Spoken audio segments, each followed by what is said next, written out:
Bharatiya Janata party के सभी वरिष्ठ पदाधिकारी और कार्यकर्ता बंधु बरवान की रैली में आज जब मैं यहाँ पर आया हूँ और आप सब लोग हेल्थ के, स्वास्थ्य के प्रोटोकॉल को फॉलो करते हुए, कोरोना के प्रोटोकॉल को फॉलो करते हुए इतनी बड़ी संख्या में एकत्र आए हैं, आप सबका अभिनंदन है, आप सबका स्वागत है। हमारे बरवान में मां रक्षा काली जी के मंदिर, जय मंगला मंदिर, ये हमारे लिए आशीर्वाद, और इनको मैं नमन करता हूं और इनका आशीर्वाद लेते हुए अपनी बात को प्रारंभ करता हूं। हम यहाँ के स्वतंत्रता सेनानी मास्टर दा सूर्य सेन जी को भी हम नमन करते हैं और वैसे ही बंकिम चंद्र जी की धरती को भी नमन करते हुए मैं अपनी बात को प्रारंभ करता हूं। मित्रों,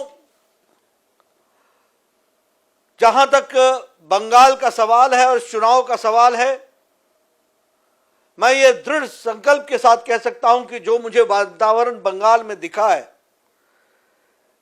जनता ने ठान लिया है कि वह ममता जी को विदाई नमस्कार देगी और भारतीय जनता पार्टी को स्वागत करने के लिए आतुर है। हम जानते हैं कि आज जब बंगाल की जनता ने अपना मन बना लिया है, तो वहीं टीएमसी के कार्यकर्ता हमारे कार्यकर्ताओं को धमकी भी दे रहे हैं, डराने का काम भी कर रहे हैं और प्रजातंत्र के गला घोटने का भी काम कर रहे हैं। लेकिन मैं ये बड़े दावे के साथ कह सकता हूं कि बंगाल की जनता ने मन बना लिया है, वो परिवर्तन की तरफ चल पड़ी है और कितना भी टीएमसी के गुंडे, टीएमसी के कार्यकर्ता हमारे कार्यकर्ताओं को डराएं, धमकाएं, जो भी करें, पर हमारे लोग रुकने वाले नहीं हैं। इस बात को हमको समझना चाहिए और इसीलिए मैं ये कह सकता हूं कि आने वाले समय में बंगाल परिवर्तन देखने वाला है और इसीलिए अभी चर्चा होती है, ये कोरोना का संक्रमण का तीसरा दौर है। ममता जी नए नए विषयों को उठाने का प्रयास कर रही हैं। ममता जी ने कहा कि वैक्सीन की कमी है बंगाल में, वैक्सीन चाहिए। मैं उनसे पूछना चाहता हूं कि यदि वैक्सीन की कमी है तो आपके स्वास्थ्य विभाग वाले ये नए नए आंकड़े कहां से लाकर दे रहे हैं कि हमारे यहां वैक्सीन इतनी हो गई, हर दिन नए आंकड़े आते हैं। इसका मतलब बंगाल की जनता को वैक्सीन भी मिल रही है और वैक्सीन का सदुपयोग भी कर रहे हैं, लेकिन ममता जी को हर चीज में राजनीति दिख रही है और वो यहां भी जब संक्रमण काल है तो वो वैक्सीन का विषय उठाने का प्रयास कर रहे हैं।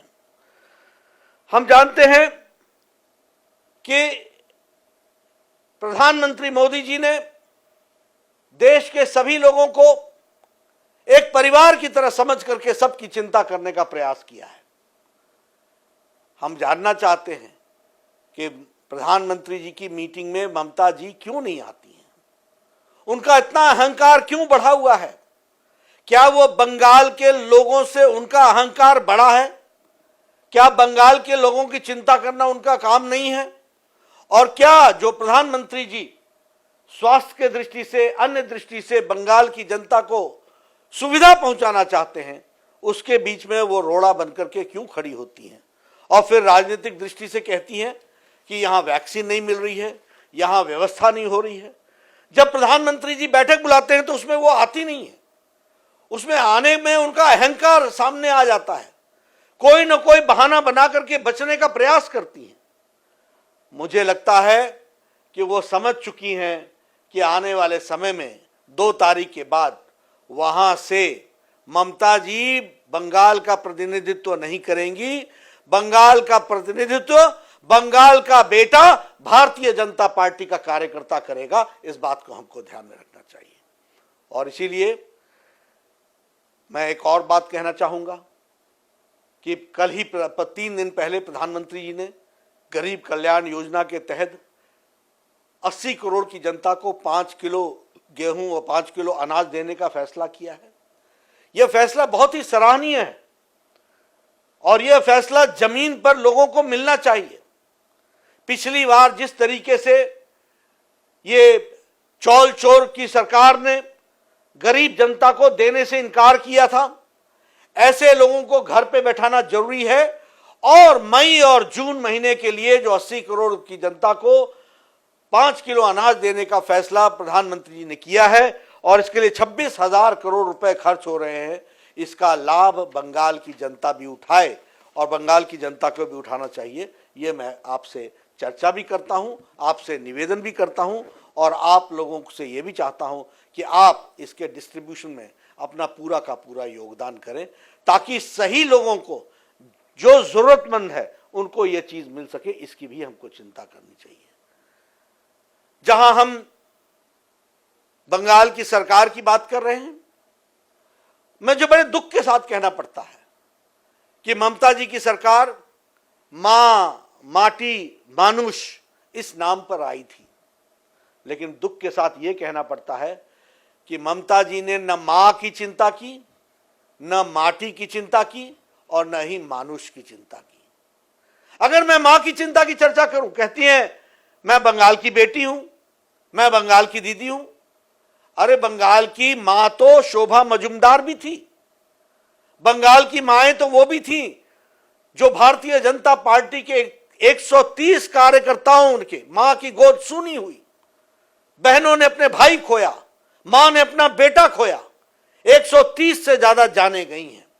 और इतना ही नहीं, लॉ एंड ऑर्डर नाम की चीज बंगाल में रही नहीं, प्रशासन नाम की चीज रही नहीं, सुशासन की जगह पर कुशासन रहा और आम आदमी पिसता रहा।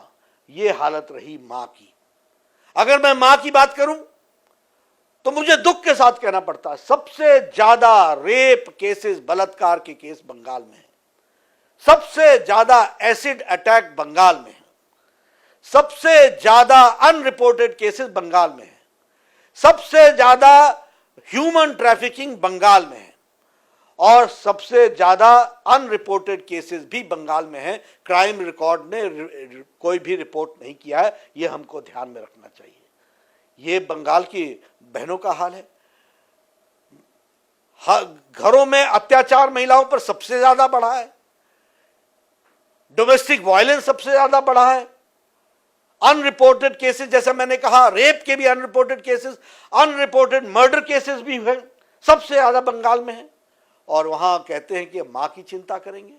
ममता जी, आपने जब चिंता करने का समय था तो 10 साल बंगाल की माताओं को जिस तरीके की प्रताड़ना सहनी पड़ी है, अब आपके जाने की बारी आ गई है। लोग आपको घर बैठाएंगे, आपको विदाई नमस्कार करेंगे और कमल खिला करके कमल का स्वागत करेंगे। यह परिस्थिति आने वाली है।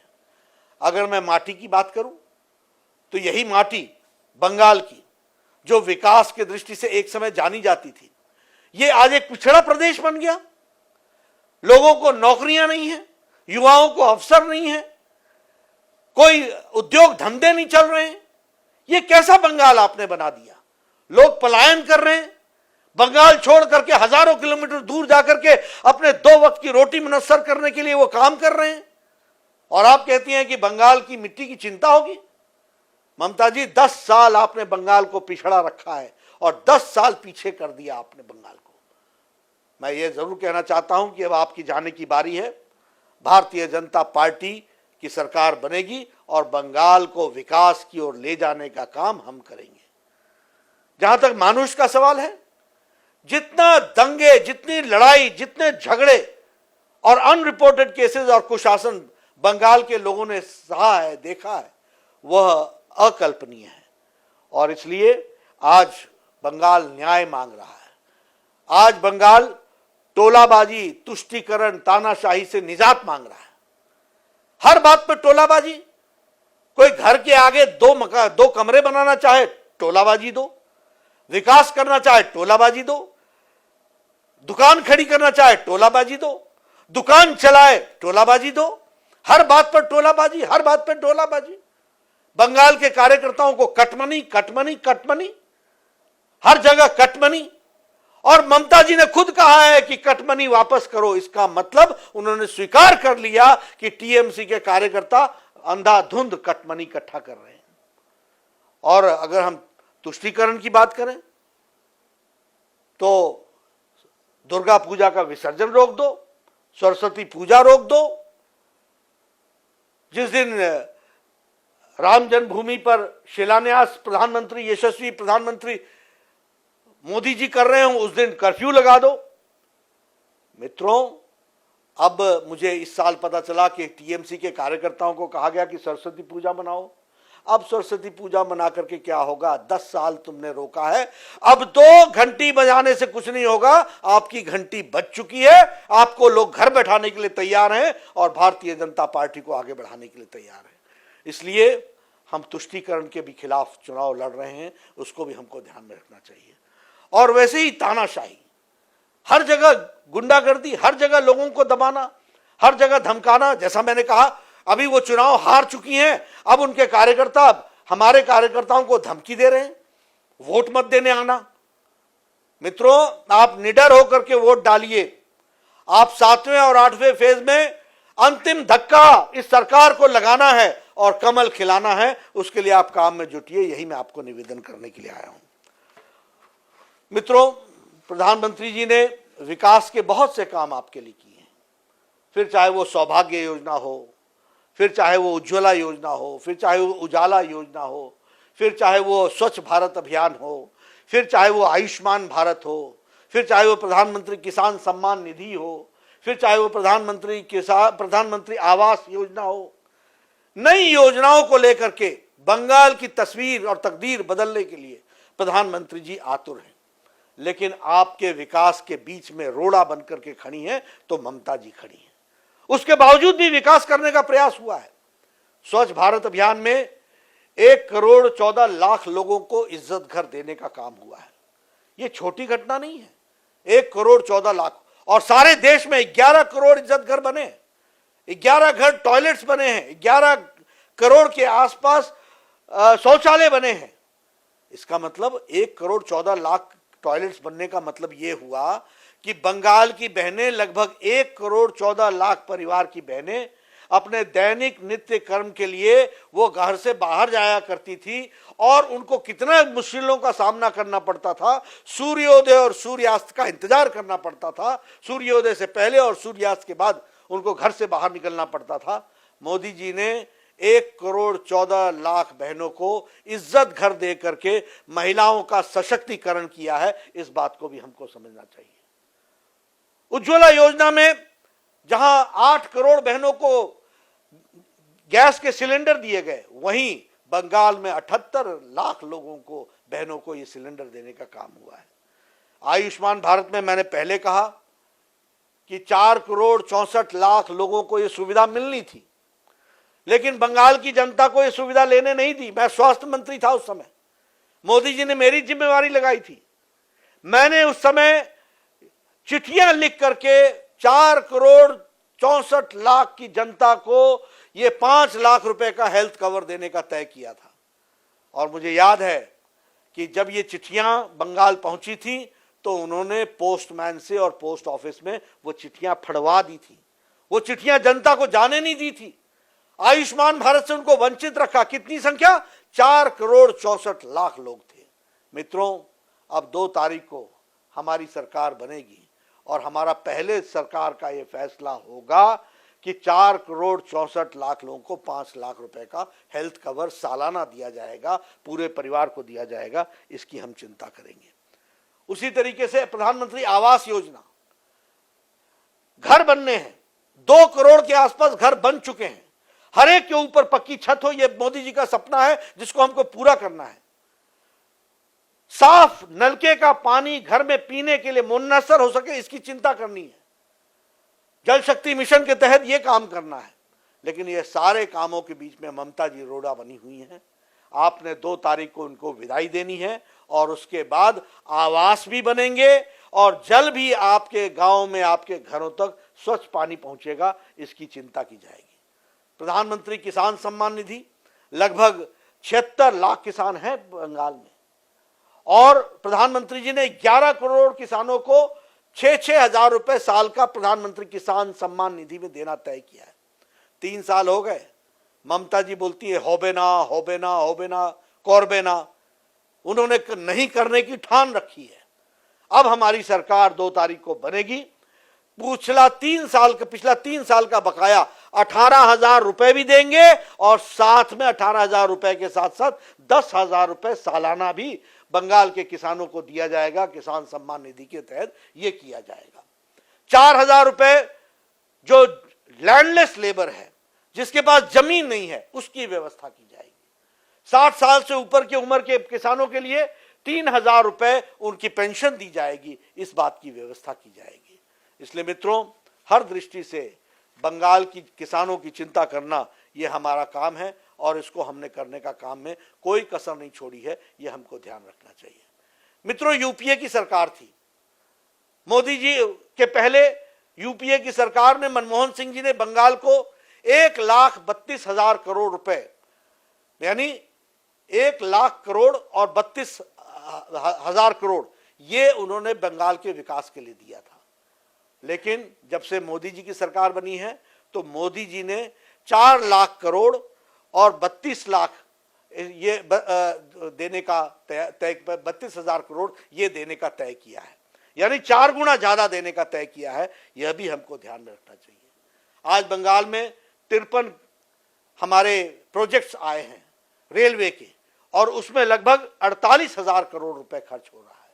यही नहीं, हमारा ईस्ट कॉरिडोर, जिसमें खड़गपुर और उसके साथ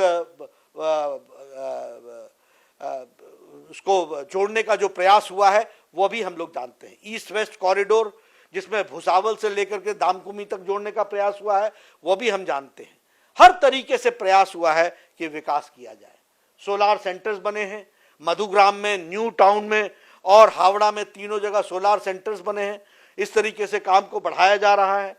और 7 फरवरी को जब प्रधानमंत्री जी आए थे तो उस समय उन्होंने लगभग 4,700 करोड़ रुपए के प्रोजेक्ट्स को सैंक्शन दिया था और उसी तरीके से जब वो 22 फरवरी को आए तो उन्होंने लगभग 3,000 करोड़ रुपए के प्रोजेक्ट्स को सैंक्शन दिया। ये हम सब लोगों को मालूम है। इसी तरीके से इस साल 675 किलोमीटर की नेशनल हाईवे बनाने के लिए, सिलीगुड़ी से ऊपर तक जोड़ने के लिए 25,000 करोड़ रुपए प्रधानमंत्री जी ने अलग से दिए हैं। लेकिन ये जो सड़क बनेगी सिलीगुड़ी तक, यह तो जमीन पर बनेगी। जमीन देने का काम ममता जी ने किया नहीं।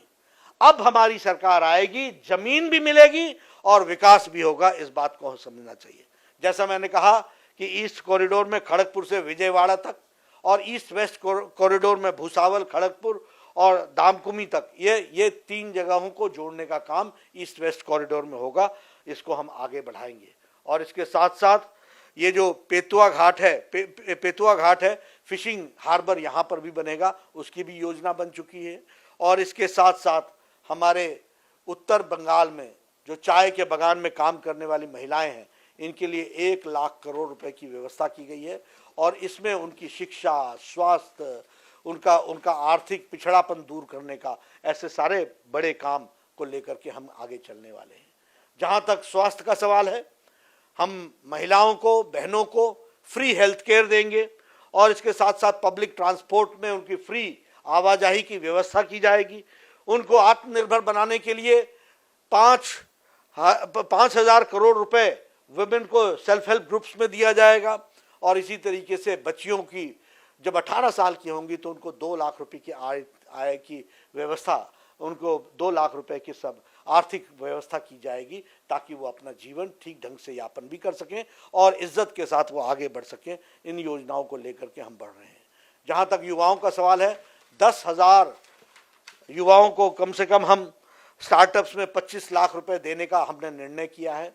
हमारी सरकार आएगी तो युवाओं को भी हम उस तरीके से जोड़ेंगे। और आयुष्मान भारत में जैसा मैंने कहा कि 4,64,00,000 लोगों को 5 लाख रुपए का हेल्थ कवर्स देंगे, ये बात को हम आगे बढ़ाएंगे। मित्रों, जहां तक आपके इस इलाके का सवाल है, बरवान का सवाल है, और हमें मालूम है कि यहाँ जब सर्वेंदु अधिकारी जी आए थे तो उस समय भी यहाँ पर बहुत वायलेंस टीएमसी के गुंडों ने की थी। आज उससे निजात दिलाने का समय आ गया है। प्रजातांत्रिक तरीके से आप अपना वोट डालेंगे और यहाँ पर आप भारतीय जनता पार्टी को स्थापित करेंगे, और इसके साथ साथ जो हमारे कैंडिडेट हैं यहाँ के, उनको हम विजय हासिल कराएंगे।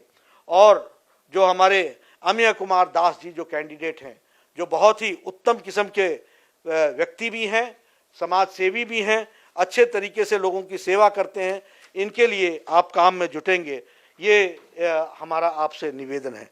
हमें मालूम है कि इन्होंने 2013 में राजनीति को में ज्वाइन हुए थे और ये पंचायत के चुने हुए सदस्य बने थे, बाद में मंडल सेक्रेटरी रहे, फिर बाद में ये मंडल के जनरल सेक्रेटरी रहे और बाद में ये मंडल के प्रेसिडेंट भी बने हैं। पार्टी के बहुत ही कमिटेड कार्यकर्ता के रूप में और बहुत ही साधारण परिवार से आकर के समाज के साथ जुड़ करके इन्होंने काम करने का प्रयास किया है।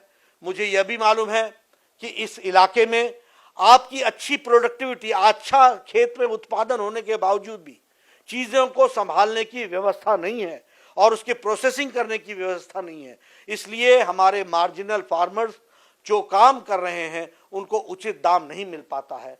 हम उसकी भी व्यवस्था करेंगे, मंडी से भी व्यवस्था करेंगे, कोल्ड स्टोरेज भी बनाएंगे, वैसे भी स्टोरेज बनाएंगे ताकि उनके प्रोडक्टिविटी का सही सदुपयोग हो सके और वो ठीक ढंग से काम को आगे बढ़ा सकें। मैं एक बार पुनः आप सबसे अमेय कुमार दास जी के लिए आपका आशीर्वाद मांग रहा हूं, आपका वोट मांग रहा हूं। मुझे पूरा विश्वास है कि आपका वोट हमें मिलेगा और अमेय कुमार दास जी चुनाव जीतेंगे। चुनाव जीतने के बाद मैं एक बार जरूर आपके पास आऊंगा। मैं देख रहा हूं लॉकेट चैटर्जी बैठी हुई हैं, मैं देख रहा हूं कि हमारे सौम्यो चंद्र जी डिस्ट्रिक्ट के जनरल सेक्रेटरी बैठे हुए हैं, मैं देख रहा हूं कि हमारे कन्वीनर दिनेश मजुमदार जी हैं, मैं ये भी देख रहा हूं कि आयन मंडल जी बीजेवाईएम के डिस्ट्रिक्ट प्रेसिडेंट बैठे हैं, प्रदीप उपाध्याय हमारे ऑब्जर्वर बैठे हैं। मैं सबको नमन करता हूं और अमेय कुमार दास को आप चुनाव जिताएं, इस बात का मैं आपसे फिर से पुनः निवेदन करता हूं। मुझे पूरा विश्वास है कि उनको आप सफलता देंगे और इसमें ममता जी की सरकार को आप नमस्कार करेंगे, उनको आप विदाई नमस्कार देंगे और भारतीय जनता पार्टी का कमल खिलाएंगे। ये आपसे मैं निवेदन करने आया हूं। एक बात अंत में और भी बोलना चाहता हूं कि बंगाल की सरकार एंटी दलित विरोधी भी बनी है। जिस तरीके के वक्तव्य पिछले दिनों में टीएमसी के कार्यकर्ताओं ने दिए और ममता जी चुप रही हैं, वह बताता है कि वह दलित विरोधी भी हैं। ऐसों को हमको घर बैठाना है और भारतीय जनता पार्टी को यशस्वी होना है। पुनः अमेय कुमार दास ये विकास के प्रतीक हैं, ये भारतीय जनता पार्टी के कैंडिडेट हैं और इनको सफलता दिलाना ये हमारी जिम्मेवारी है। इन्हीं शब्दों के साथ बहुत बहुत धन्यवाद। नमस्कार, मैं हूं मानक गुप्ता। अगर आपको हमारा ये वीडियो पसंद आया हो तो इसे लाइक और शेयर जरूर करें और हाँ, हमें सब्सक्राइब और फॉलो करना ना भूलें ताकि आप देश और दुनिया की कोई खबर मिस ना करें। तो जुड़े रहिए हमारे साथ और देखते रहिए न्यूज़ 24।